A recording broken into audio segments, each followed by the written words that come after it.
Evangelho de João, capítulo 1. No princípio era o Verbo, e o Verbo estava com Deus, e o Verbo era Deus. Ele estava no princípio com Deus. Todas as coisas foram feitas por intermédio dele, e sem ele nada do que foi feito se fez. A vida estava nele, e a vida era a luz dos homens. A luz resplandece nas trevas, e as trevas não prevaleceram contra ela. Houve um homem enviado por Deus, cujo nome era João, que veio como testemunha para testificar a respeito da luz, a fim de todos virem a crer por intermédio dele. Ele não era luz, mas veio para que testificasse da luz, a saber, a verdadeira luz que, vinda do mundo, ilumina a todo homem. O Verbo estava no mundo, o mundo foi feito por intermédio dele, mas o mundo não o conheceu. Veio para o que era seu, e os seus não o receberam. Mas a todos quantos o receberam, Deus deu-lhes o poder de serem feitos filhos de Deus, a saber, os que creem no seu nome, os quais não nasceram do sangue, nem da vontade da carne, nem da vontade do homem, mas de Deus. O Verbo se fez carne e habitou entre nós, cheio de graça e de verdade, e vimos a sua glória, como do unigênito do Pai. João testemunha a respeito dele e exclama: Este é o de quem eu disse, o que vem depois de mim tem contudo a primazia, porquanto já existia antes de mim. Todos nós temos recebido da sua plenitude graça sobre graça, porque a lei foi dada por intermédio de Moisés, mas a graça e a verdade vieram por meio de Jesus. Ninguém jamais viu a Deus. O Deus unigênito, que está no seio do Pai, é quem o revelou. Até aqui tá bom, irmãos. Amém? Legal. Essa passagem é muito legal, muito bonita. Ela tem uma mistura de poesia, né, com narrativa histórica. Ela me lembra muitas canções assim que eu cantei muitas e muitas vezes, como do Logos, por exemplo, que fala sobre isso, né? Veio para o que era seu, mas muitos disseram não, a ponto de encravá-lo numa cruz. Linda canção. Ou do Vencedores por Cristo, né? O Verbo virou gente e habitou entre nós. Essas músicas são maravilhosas e nos fazem lembrar a beleza do Evangelho. Enfim, vamos meditar sobre o texto e depois participar da ceia, trazendo de volta essas questões, esses temas, esses pontos que fortalecem a nossa fé. Como é que o texto nos ensina, irmãos? O texto vai dizer que todas as coisas foram feitas por intermédio dele. Então, nós cremos em quê? O que os cristãos acreditam? Nós cremos que Jesus não foi feito, ele não é parte da criação de forma alguma. Ele é criador, é diferente. Então, todo tipo de doutrina, teologia, ensinamento, pregação, que diga que Jesus é uma criatura, que veio depois, que é mais humano do que divino, tudo isso nega o que a Escritura está ensinando, que Jesus não foi feito, porque todas as coisas, na verdade, foram feitas por intermédio dele. Cremos que Jesus, o Filho, não é menos divino do que Deus, o Pai. Filho de Deus é Ele mesmo, Deus, não menos que o Pai. Cremos que Jesus é Deus. E a nossa relação com Ele é uma relação de devoção transcendente. É resultado do nosso encontro com Ele, do novo nascimento. É nisso que nós cremos. É nisso que nós cremos. Hoje eu li um tweet, na verdade, né? No Twitter, eu li um tweet hoje de tarde, o camarada falando que o verdadeiro evangelho é um evangelho de cuidado com o pobre, porque Jesus não veio para dominar as pessoas, mas ele veio para acabar com a dominação. Hoje de tarde, ele veio para acabar com a desigualdade na distribuição da renda para o povo. Ele veio para acabar com a fraqueza do pobre, ele veio para lutar com o sistema, ele foi morto pelo Estado, ele foi morto pela religião. Todo esse discurso, toda essa narrativa diminui a figura do Cristo em quem nós cremos, do Senhor Jesus a quem nós servimos. Está muito além, está muito para além, está muito distante dessa narrativa tão humanizada, tão empobrecida daquilo que o Senhor é.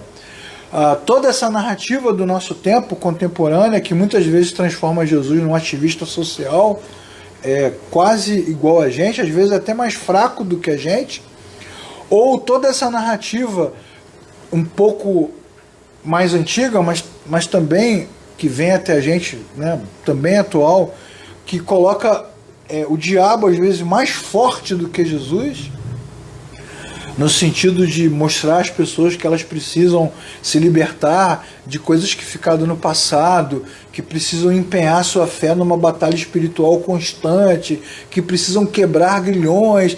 Toda essa narrativa, as duas diminuem, enfraquecem o Cristo que a Escritura revela. Também tem aquela coisa que de vez em quando alguém diz, né? Você recebeu, né, Jesus Cristo como seu Salvador, mas ainda não recebeu Ele como Senhor. Todas essas narrativas e esses ensinamentos são antibíblicos, são distantes da verdade, diminuem e enfraquecem quem o Senhor é, como começa João falando no seu Evangelho, que Ele é transcendente, que Ele é eterno, que Ele não foi criado, que Ele na verdade é a origem de todas as coisas.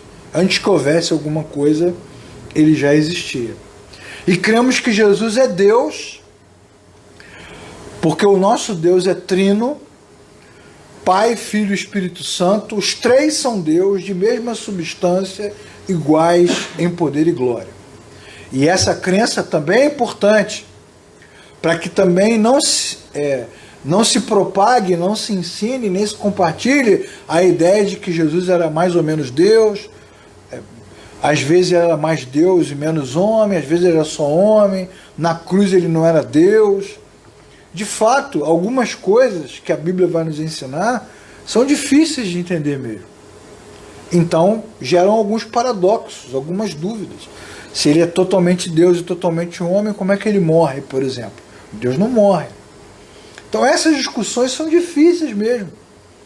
Mas, ao invés de negar o que a Bíblia vai ensinar, nós precisamos olhar para isso tudo com humildade e reconhecer que algumas coisas que a Bíblia revela são difíceis de compreender, mas entretanto devem ser ensinadas e cridas como verdadeiras.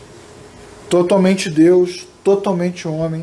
O verbo estava com Deus, como nós lemos no versículo 1. O verbo estava com Deus e era Deus. Essa palavra verbo é relacionada à ideia da palavra de Deus, a criação de Deus, a ação de Deus, o próprio Deus, a palavra dita de Deus, também é algo que está para além da nossa compreensão. O Deus eterno encarnou, como diz Filipenses, esvaziou-se, assumiu forma humana. Tudo isso para a nossa mente é difícil de entender mesmo. Se é difícil de entender, humildemente cremos e não tentamos diminuir o que a revelação vai nos trazer. Quando a Bíblia diz que o verbo estava com Deus e era Deus, a Bíblia está querendo dizer o quê? Que a relação de Jesus com o Pai é uma relação de igualdade. Como diz o versículo 12, a relação do Filho com o Pai é única. Mesmo que o Pai depois traga para si muitos outros filhos, que é o nosso caso. Nós somos filhos adotados. Como diz a Escritura em outras passagens, Deus nos adotou, nos enxertou na videira, nos trouxe para Ele, mas nós não somos filhos como Jesus é. Ele está em outra categoria, porque Ele é filho unigênito, igual, no mesmo nível, numa relação de intimidade total, plena, igual a Deus. Ele não está na nossa classe. Está num patamar, que está na moda também falar essa palavra, está num patamar diferente, está mais elevado, acima de todas as coisas, como diz a canção também, acima de tudo. É isso. Jesus é maior, é superior. Por isso é importante crer e ler a palavra, para a gente não diminuir Jesus. Você é igual a Jesus, diz o camarada na internet. Você é igual a ele é igual a você. Vocês são iguais. Não tem como, impossível. Ele agora, depois da sua ressurreição, se tornou o primogênito de uma nova criação. Por que ele é o primogênito? Porque ele é o primeiro de muitos irmãos que também ressuscitarão. Nós agora somos co-herdeiros com Cristo. Estamos com Ele, ao lado dele, por causa dele, mas não somos iguais a Ele. Nós o chamamos de mestre e Ele nos chama de amigos. Nós o chamamos de Senhor e Ele nos traz para perto de si. A relação do homem para com Deus é de devoção e reconhecimento, ainda que a relação de Deus para nós seja de graça e misericórdia. A vida eterna não é uma outra coisa separada, um prêmio a ganhar depois. A vida eterna é Jesus. Não há vida eterna sem um encontro com Ele. Não é uma caçada, né, por um tesouro escondido, um roteiro para se chegar a algum lugar. Quem tem o Filho tem a vida, porque Ele é a própria vida. Ele é a essência da vida eterna. Esse conceito ele é muito importante, porque ele derruba também uma outra ideia falsa, religiosa, de que nós estamos, a partir do momento que cremos, em busca, né, lutando para alcançar, para conquistar, para tomar posse da vida eterna. Essa é a concepção do Antigo Testamento. Saímos do Egito e agora estamos lutando para chegar na Terra Prometida. E aí o texto de Hebreus vai dizer que os israelitas, por causa disso, nunca descansaram, nunca tiveram paz, que estavam sempre em guerra, lutando para conquistar a Terra Prometida. Mas nós, que somos cristãos, não estamos em busca de nada. Nós já temos tudo, que é Jesus dentro de nós. Estamos caçando nada, mas nós o encontramos, então não estamos mais numa jornada de procura, nós temos descanso. Ele é a nossa paz, porque agora, como diz a outra passagem bíblica, nós temos paz com Deus. E a vida do Verbo que vive antes de todas as coisas, esta mesma vida agora está em nós. Por isso que ele é unigênito. Porque não tem ninguém que tenha essa capacidade, nenhum de nós tem essa capacidade. Na verdade, a religião, quando ela se distancia da Escritura, ela acaba nos confundindo. E aí, o que a gente fica buscando nas igrejas, nas reuniões? Mais oração, mais santidade, mais poder, mais, como se fosse de fora para dentro. Como se estivesse longe de nós. Mas a Bíblia vai dizer o contrário, que é de dentro para fora. É do nosso interior que sai o rio de água da vida. Então a gente não está em busca de alguma coisa. Nós precisamos é de clareza para permanecer onde Cristo nos colocou. Onde Ele nos colocou? Ao lado de Deus, perto de Deus, reconectados com Deus. Como diz 1 João 5,12. Quem tem o Filho tem a vida. Quem tem o Filho tem a vida. A única pergunta que eu e você precisamos nos fazer é se realmente nós nos encontramos com Ele. Porque pode ser, essa é uma boa possibilidade, que a nossa relação com Deus seja só religiosa, sem um encontro transcendente, sem um novo nascimento. Como disse Jesus a Nicodemos no texto que abriu a reunião hoje. Quem não nascer de novo não pode ver o reino de Deus. Isso é impossível. Agora, quem nasceu de novo, quem se encontrou com Ele, quem foi regenerado, tem a vida. Tem, não vai ter, não terá. Tem, já tem a vida.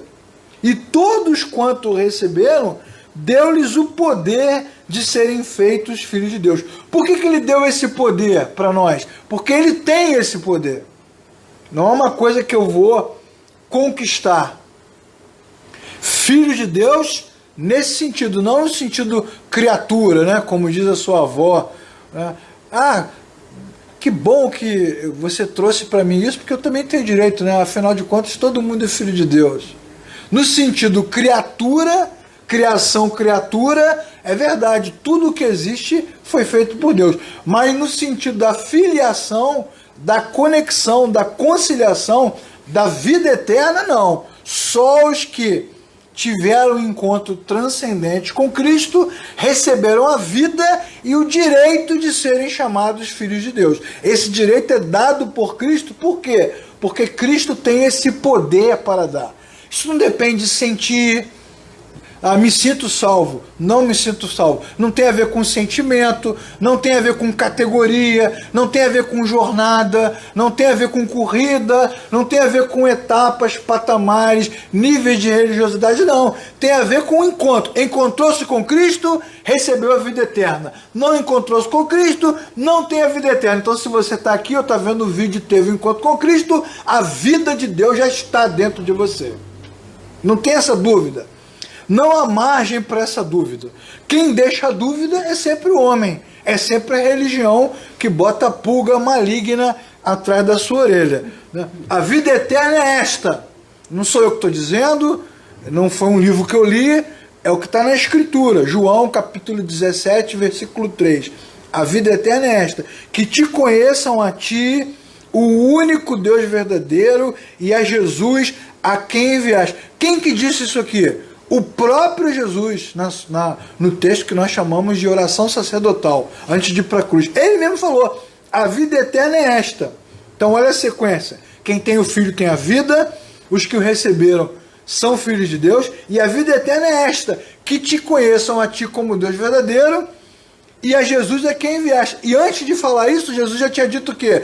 Eu sou o caminho, ninguém vem ao Pai senão por mim. Então um texto está ligado ao outro. Então, se eu tive um encontro com Cristo, se eu nasci de novo, se eu fui regenerado, então eu tenho a vida eterna.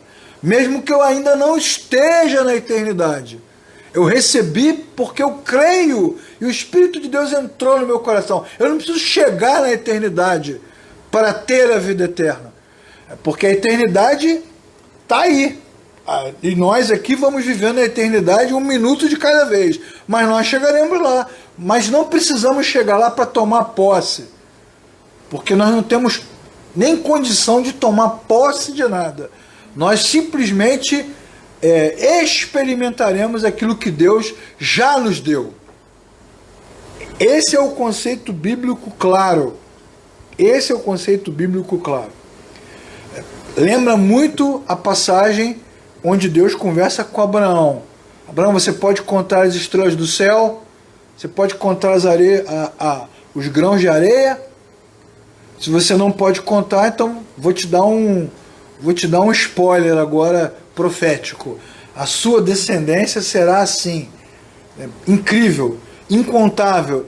Aí a Bíblia diz o quê? Que Abraão creu. Ele não creu porque ele contou. Ah, é verdade? Então peraí que eu vou dar uma contada aqui. Ele não creu porque ele contou. Ele não creu porque ele viu. Ele creu no que Deus disse. Essa é a relação de fé que Abraão tem. Qualquer outro tipo de mensagem que diga outra coisa, naquele momento, Abraão, quando olhou para o céu, ele vislumbrou a eternidade, ele viu você. Não.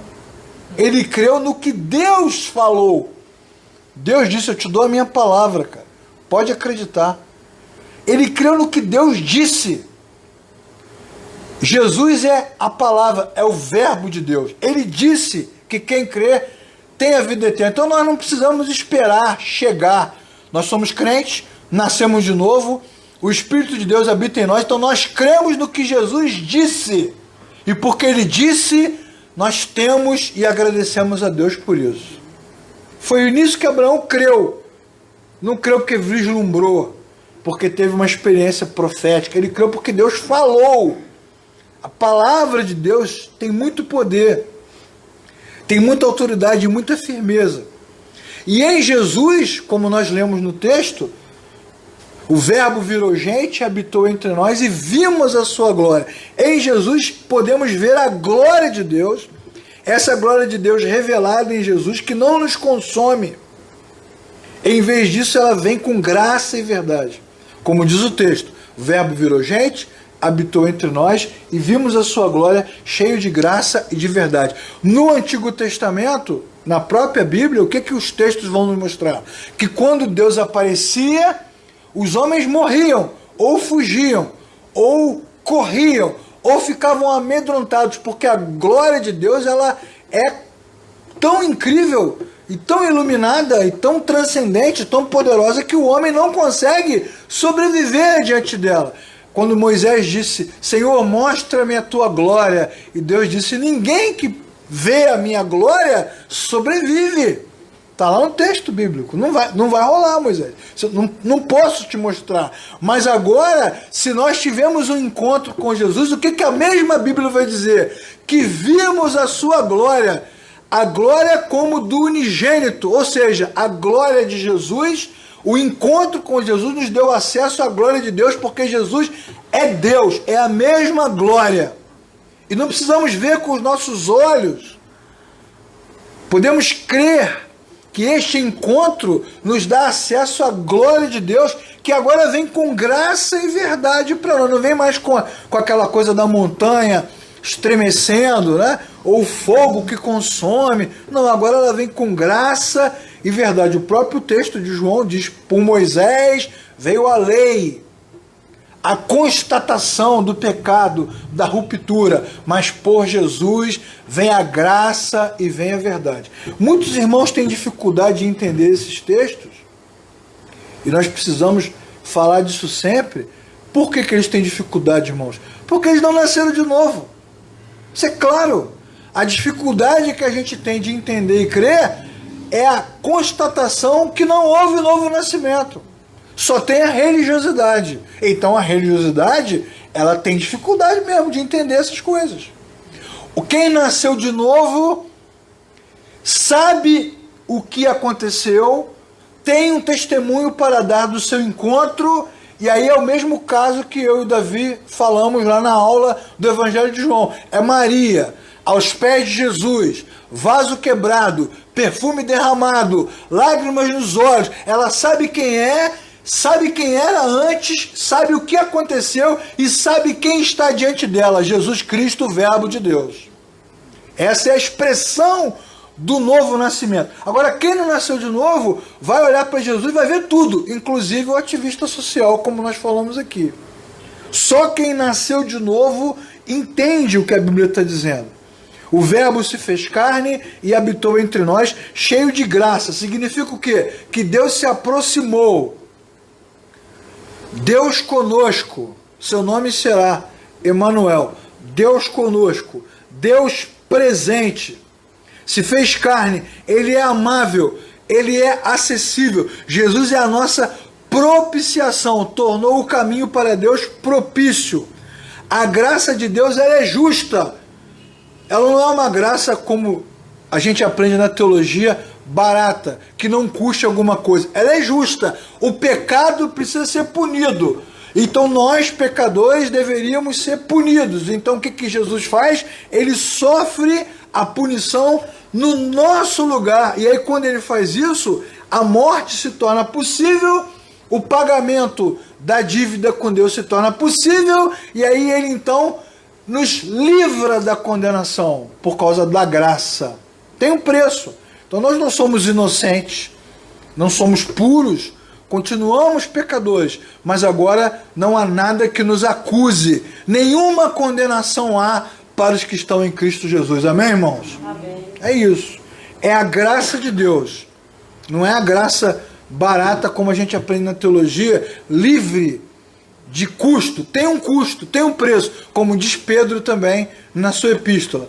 Não foi com prata, nem com ouro que vocês foram comprados, mas vocês foram comprados por um alto preço, preço do sangue precioso do Senhor Jesus derramado. Ele vai ter um preço, tem um preço, mas esse preço que nós precisávamos pagar, não pagamos, Jesus pagou por nós. Então na ceia, no culto, o que os crentes fazem? Eles celebram a graça de Deus, bendita a graça de Deus, cheio de graça e de verdade. E o que tem de verdade nessa história? O pecado existe, o homem pecou mesmo, está rompido do Criador, porque quando não há ensino bíblico, nem leitura, nem novo nascimento, além de todas as coisas que eu já falei aqui, também rola entre nós essa coisa de que o pecado não existe, de que ele é cultural, de que ele é uma construção cultural, uma construção social, de que ele não é transmitido de geração em geração. Essas coisas vão entrando. Aí o irmão fala, eu não me sinto pecador, eu não sou mais pecador, não. Ninguém precisa se sentir. Da mesma forma que eu não preciso me sentir na eternidade, eu também não preciso me sentir pecador. Eu preciso crer. Não no que alguém falou, mas no que a palavra de Deus diz. Então Deus é verdadeiro, assim como é gracioso. É gracioso para não nos punir, mas é verdadeiro para dizer o quê? Que o pecado tem punição. Jesus inclusive diz, nós falamos sobre isso quinta-feira, na escola bíblica de quinta. Eu não vim para condenar o mundo. O mundo está condenado já. Tem punição. Eu vim para salvar. Não preciso condenar ninguém. Preciso salvar. Mas o homem natural, o homem que não nasceu de novo, inclusive dentro da igreja, se ele não nasceu de novo, ele não consegue enxergar isso. Ele não consegue entender que Jesus é Deus, que Jesus é o verbo encarnado, que ele é igual a Deus. Essas coisas vão ficando nubladas, confusas, vão sendo alteradas, porque esse é o papel do inimigo.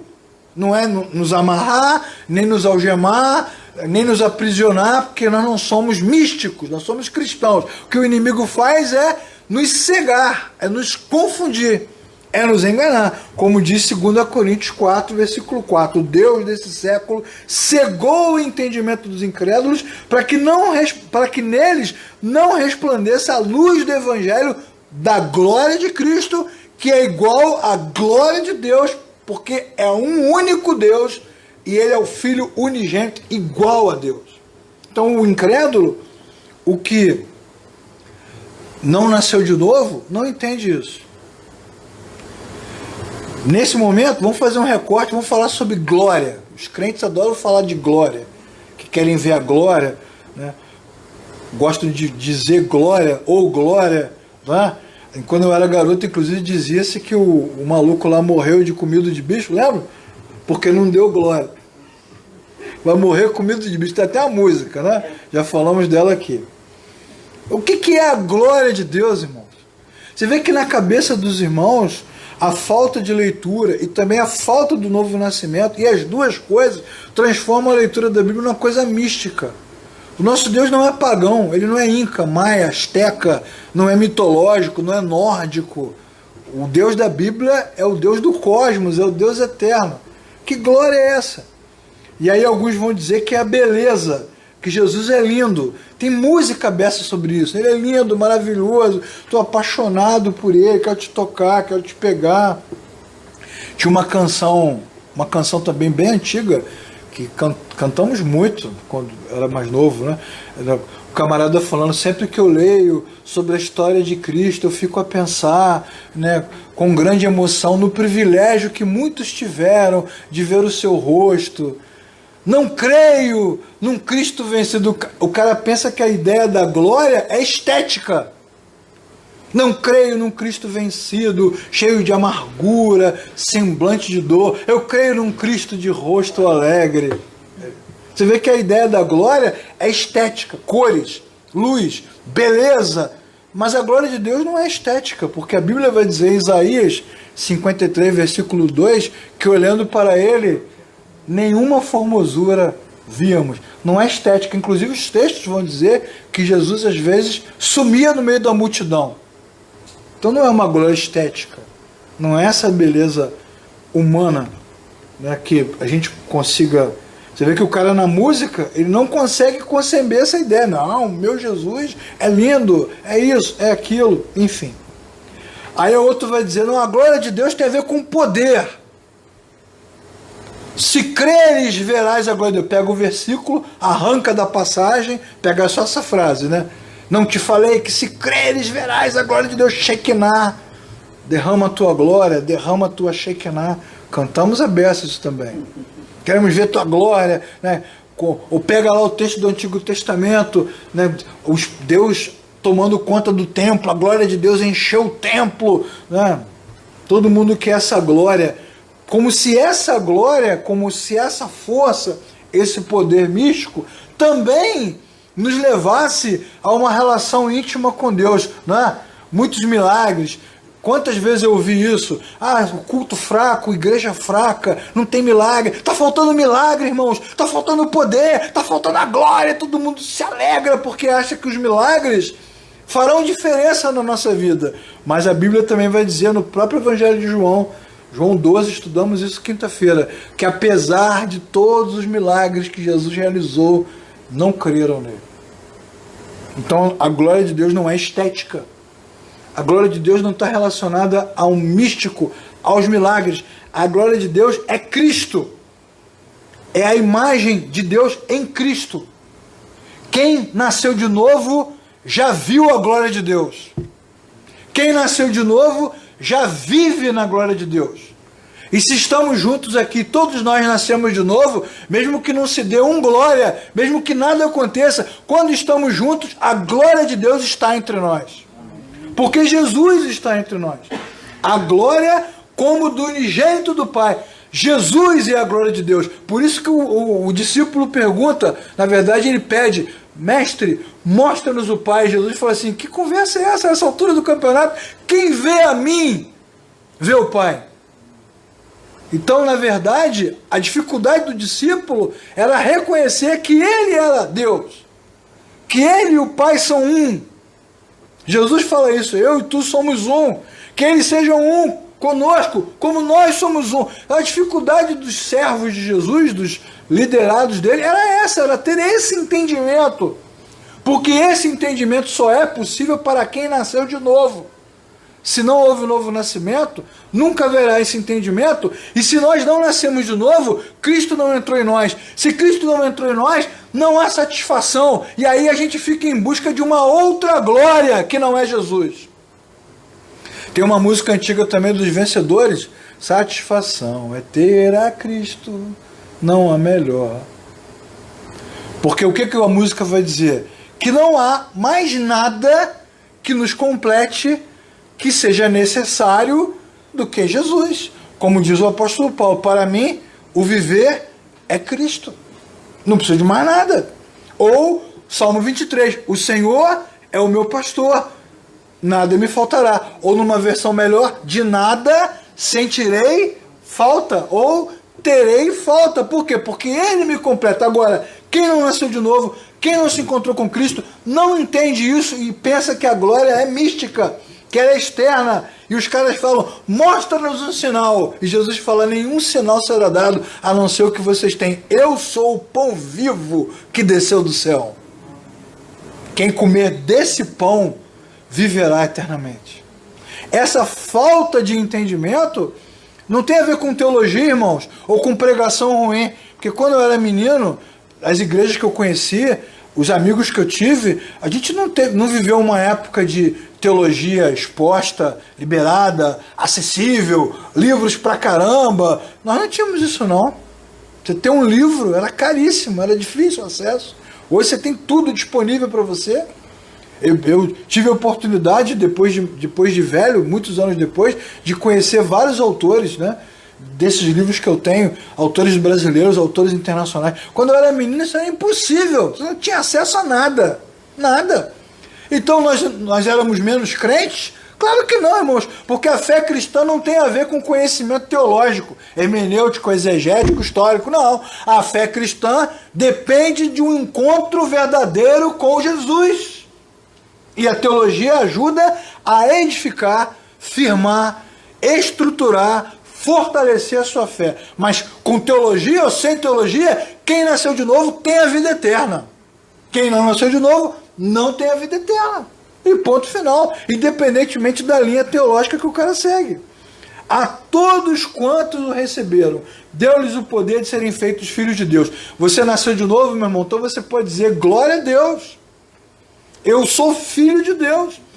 Os que creem no seu nome, que não nasceram do sangue, nem da vontade da carne, nem da vontade do homem, mas de Deus. Olha só, o novo nascimento tem uma ação. Qual é a ação? O encontro com Cristo reconecta a criatura com o Criador, e é de Cristo que vem a vida, que faz o homem nascer de quê? De Deus. Estava morto para Deus, ele nasce de Deus, então por isso ele se torna filho de Deus. Para a gente fechar e participar da ceia, vamos pensar bastante nesse tema, que é um tema importante. A vida estava nele e era a luz dos homens. João 1, versículo 4, como nós lemos aqui. A luz que vem de Deus, a vida que vem de Deus está em Jesus. Não há vida cristã sem o encontro com Cristo. Não há. E aí o erro está exatamente nesse ponto. Nós, quando pregamos para alguém ou evangelizamos, pregamos o quê? Moralismo, mudança de vida, milagres, mas não falamos do encontro com Jesus. É isso que nós temos que dizer. Eu me encontrei com Cristo. Pô, vai ser ótimo se você se encontrar também. Mas a gente não fala disso. Talvez porque não tenhamos sido treinados para isso. Talvez porque a gente não aprendeu dessa forma. Talvez porque a gente nunca tenha se encontrado com Ele. Também não tem nada para dizer.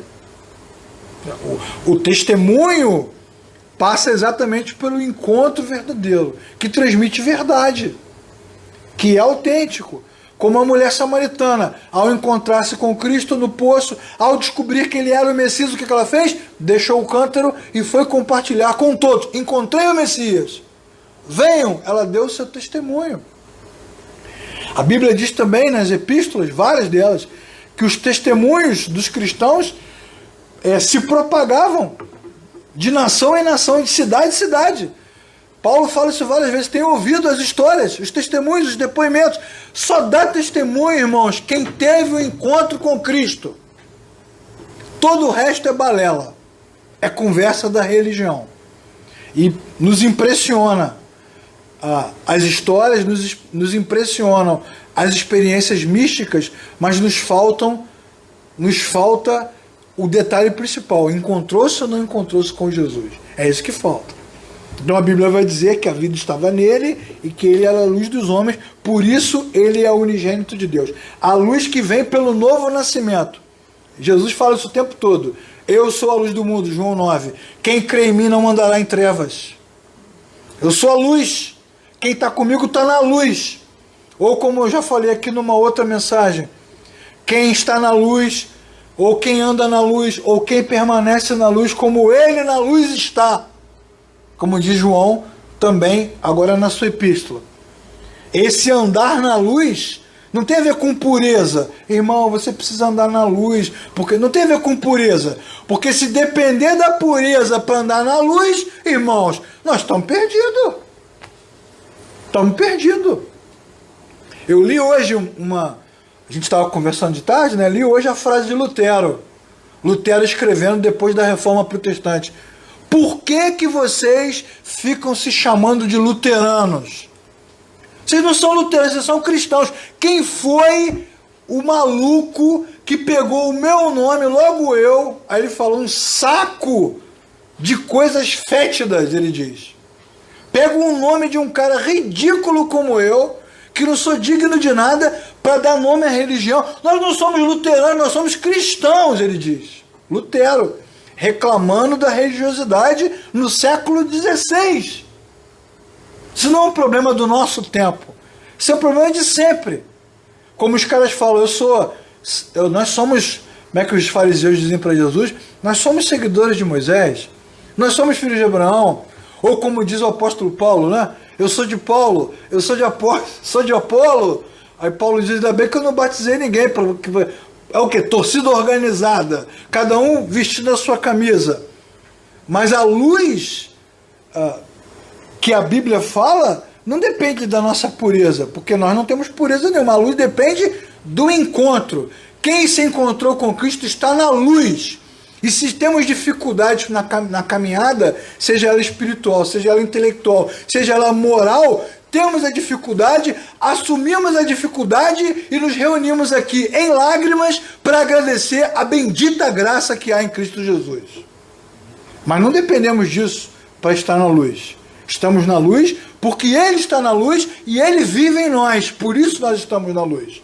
Essa luz é a marca do novo nascimento. E aí o próprio Jesus nos regenera pela sua palavra, como diz o apóstolo Pedro. Vamos ler 1 Pedro, capítulo 1, do versículo 23 em diante. Vocês foram regenerados, não de uma semente perecível, mas imperecível, por meio da palavra de Deus viva e permanente. Toda a humanidade é como a relva, a sua glória é como a flor da relva, e a relva murcha e cai, e também cai a sua flor. Mas a palavra do Senhor permanece para sempre. E essa palavra lhes foi anunciada. E essa palavra é o verbo, e esse verbo é Jesus. E é o fato dele estar em nós, essa palavra de Deus que entrou em nós, é que nos regenerou e nos trouxe para a luz, como diz Pedro na sua epístola. O novo nascimento gera luz. Jesus fala, eu sou a luz do mundo. Quem crê em mim não andará em trevas. Se nós entendemos a passagem como algo moral, nós vamos ficar perdidos, irmãos. Vamos ficar perdidos, confusos e sempre nos sentindo reprovados por Deus, porque a cada meio segundo eu mergulho em densas trevas. Não vamos aguentar, não vamos resistir. Mas Jesus fala, quem crê em mim não andará em trevas. Por quê? Porque eu estou me purificando? Não, porque eu sou a luz. E a vida de Deus está em mim. Jesus fala.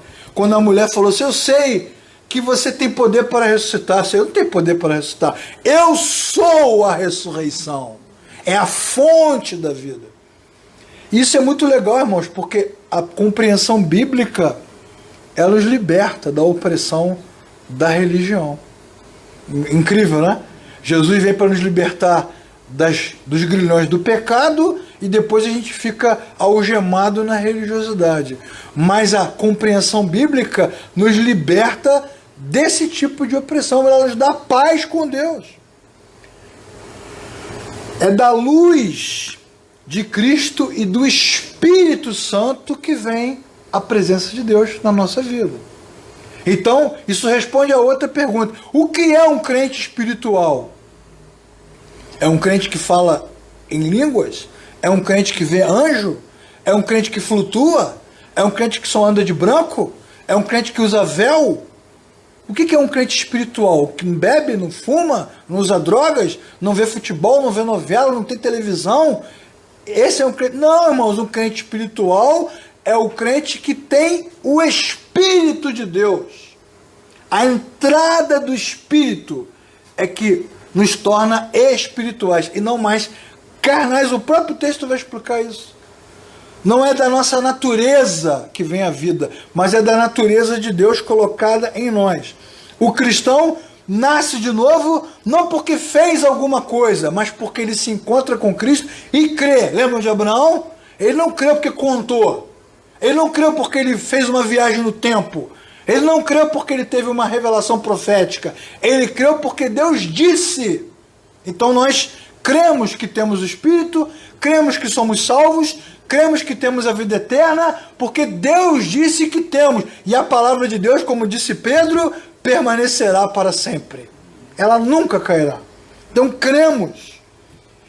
E isso não vem do sangue. Lembram da passagem? A todos quanto receberam, deu-lhes o poder de serem chamados filhos de Deus.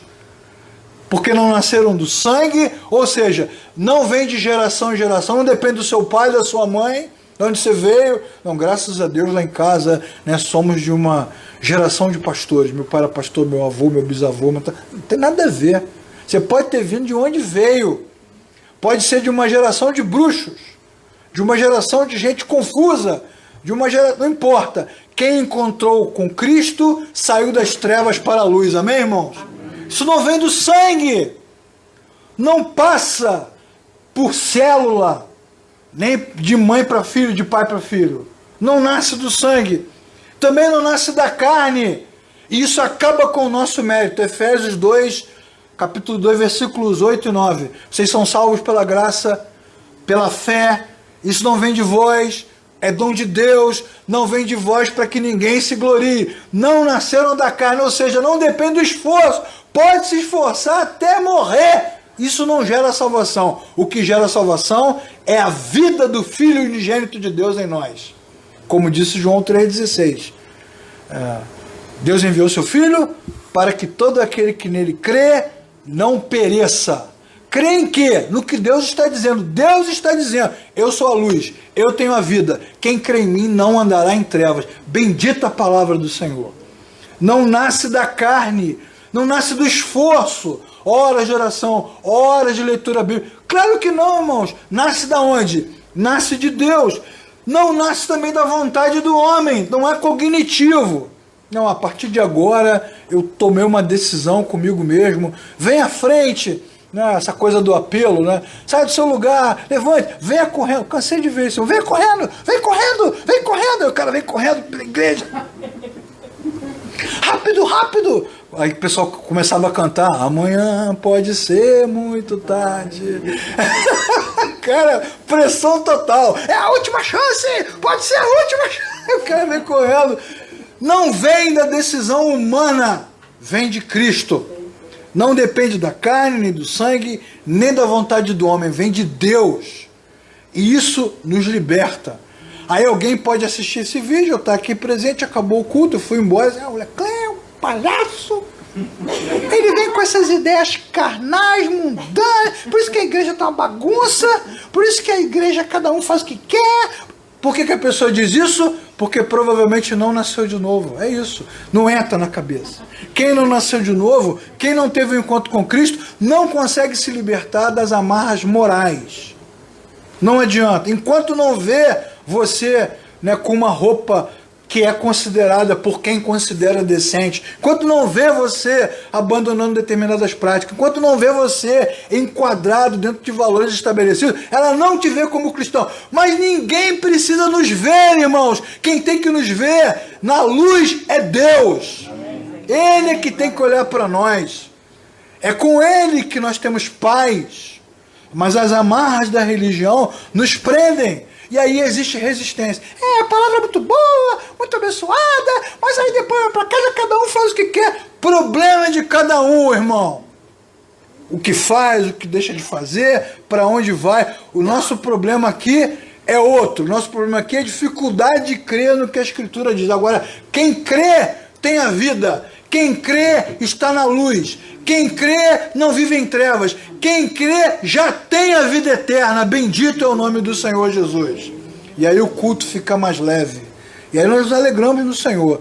Aí podemos viver até no meio dos problemas. Às vezes estamos melhores, às vezes estamos piores. Às vezes temos os surtos de ansiedade, de crise. Precisamos uns dos outros. Por isso que a Bíblia tem todos aqueles mandamentos recíprocos. Orai uns pelos outros. Sustentai-vos uns aos outros, suportai-vos uns aos outros, amai-vos, porque nós precisamos uns dos outros, porque nos ajudamos, nos sustentamos, nos apoiamos, nos refrigeramos. O refrigério de Deus vem a partir do apoio, da oração, do abraço, da amizade, do testemunho. Entretanto, não nos salvamos uns aos outros. Deveríamos ser crentes que se reúnem para celebrar a graça. É a reunião dos salvos. E não a reunião para quem quer se salvar. É a reunião dos que já têm a vida eterna, com todas as suas dificuldades e limitações. Quando estamos melhores, ajudamos os que não estão. Choramos com os que choram, nos alegramos com os que se alegram. Todos esses textos nos ajudam a entender o drama. A vida é um drama, mas ainda bem que a vida é um drama, mas se essa vida acabar no drama, nós viveremos com o Senhor para todo sempre. Como diz o texto, se esse corpo, né, que nos sustenta se desmoronar, nós receberemos do Senhor um corpo glorificado, que não se corrompe, que não se destrói. Como Jesus fala, não coloquem a fé de você nas coisas que a traça come, que a ferrugem corrói. Não, coloquem o coração de vocês naquilo que não perece, naquilo que não se estraga. Aí o cara pensa que está falando de dinheiro. Tá vendo? Esses crentes que querem ganhar dinheiro, vai morrer, vai pro inferno com carro zero. Não é assim. Aí fica aquela história, tem tudo, mas não tem Deus, tem tudo, mas falta alguma coisa. Não, irmão, você pode ter nascido de novo rico, aí você, além de ser salvo, é abençoado pra caramba, né? Porque tem vida boa e vida eterna, mas pode ter se encontrado com Cristo pobre, com saúde ou doente. Se você é rico, tem tudo, é feliz e se encontrou com Cristo, bingo, você se deu muito bem, mas É um caso. Cada caso é um caso. Cada vida é uma vida. Na eternidade, seremos todos iguais. Como a palavra de Deus vai nos mostrar. Um só corpo, um só Senhor, um só reino, todos vivendo para a glória de Deus. Então, esse conhecimento, ele é libertador para nós, irmãos. Ele é libertador. Provavelmente, sem esse entendimento, eu não estaria mais aqui. Muitos dos meus irmãos também não estariam mais aqui. Teríamos naufragado na jornada, teríamos ficado no meio do caminho. Por quê? Porque no meio da nossa jornada, ao constatar as nossas próprias falhas, fraquezas e dificuldades, nós nos sentiríamos reprovados, rejeitados, e aí não há mais o que fazer. Mas a palavra de Deus é luz e ilumina as trevas, tira de nós essa compreensão.